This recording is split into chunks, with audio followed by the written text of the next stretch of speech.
नमस्कार, बुलेटिन में आपका स्वागत है। आपके साथ मैं दीपेश बरगले। मध्य प्रदेश से जुड़ी तमाम खबरों से आपको रूबरू कराएंगे, लेकिन बड़ी खबरें और बड़ी अपडेट्स के लिए हमारे सहयोगी पुनीत भी हमारे साथ जुड़ रहे हैं। सबसे पहले पुनीत, ओवर टू यू।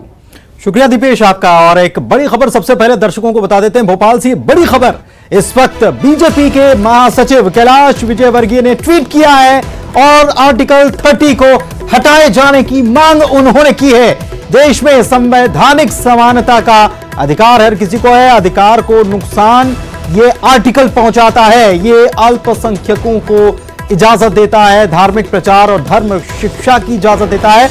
ये इजाजत दूसरे धर्मों को नहीं मिलती।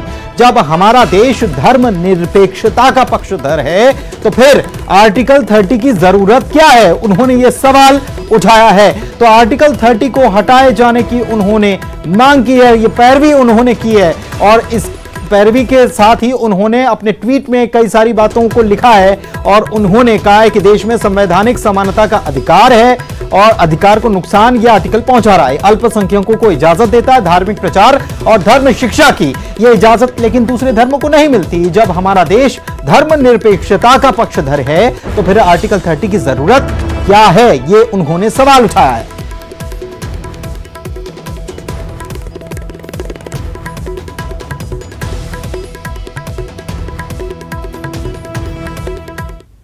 और चलिए सीधे हमारे सहयोगी अनुराग हमारे साथ जुड़ चुके हैं, उनके पास चलते हैं और उनसे बात करते हैं। अनुराग, अब कैलाश विजयवर्गीय ने आर्टिकल 30 को लेकर ट्वीट किया है और इस पर सवाल उठाए।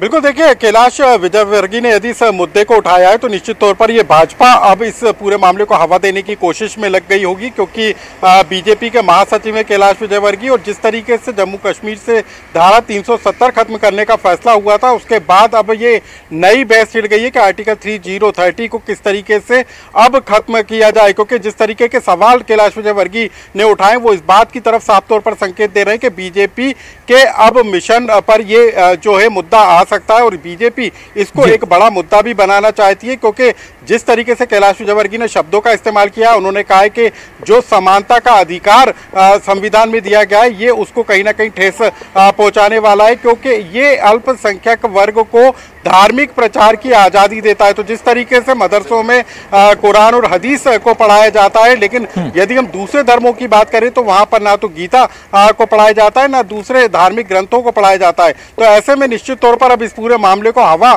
देते हुए कैलाश विजयवर्गीय नजर आ रहे हैं और क्या अब इसको लेकर पार्टी का स्टंट होता है ये भी देखना बेहद दिलचस्प होगा। इस पर जब ट्वीट आया तो क्या कांग्रेस की कोई प्रतिक्रिया सामने आ पाई क्या? देखिए, जिस तरीके से ये पूरा मामला सामने आया है उसके बाद कांग्रेस फिलहाल इस पूरे मुद्दे पर बोलने से बच रही है, क्योंकि ये मुद्दा काफ़ी गंभीर हो सकता है। लेकिन बीजेपी ने जिस तरीके से इससे पहले बड़े फैसले लिए और कहा भी जा रहा था कि आने वाले दिनों में मोदी सरकार और कई बड़े फैसले ले सकती है, तो क्या अब बीजेपी जिस तरीके से इस पूरे मामले को हवा देने की कोशिश कर रही है तो क्या केंद्र सरकार के निशाने पर अब ये मुद्दा भी आ सकता है? क्योंकि साफ तौर पर जो आर्टिकल 30 में जो प्रावधान किए गए वो अल्पसंख्यक वर्ग को इस बात की आज़ादी देते हैं कि वो धार्मिक प्रचार कर सकते हैं। और जिस तरीके से अभी बीते कुछ दिनों में चाहे वो कोरोना वायरस को लेकर भी मामले सामने आए, दिल्ली में जिस तरीके से एक धर्म प्रचार के दौरान जमातियों के निकलने का मामला सामने आया और उसके बाद जो पड़ते दर परत मामले सामने खुलते गए, उसके बाद कैलाश विजयवर्गीय का इस मुद्दे को उठाना कई तरह से राजनीतिक रूप से भी एक अहम मुद्दा हो जाता है। हालांकि कांग्रेस इस पूरे मामले को लेकर फिलहाल मौन है, लेकिन अब बीजेपी चाहती है कि जिस तरीके का माहौल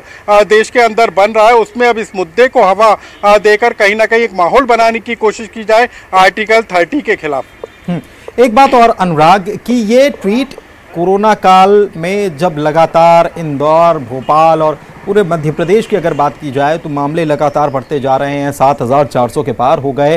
पूरे देश में कोरोना की स्थिति जो है वो मरीजों की बढ़ती जा रही है और इस बीच ये ट्वीट क्या एक अलग पूरे मामले को या ध्यान को एक अलग दिशा में मोड़ने की तरफ कोशिश है क्या?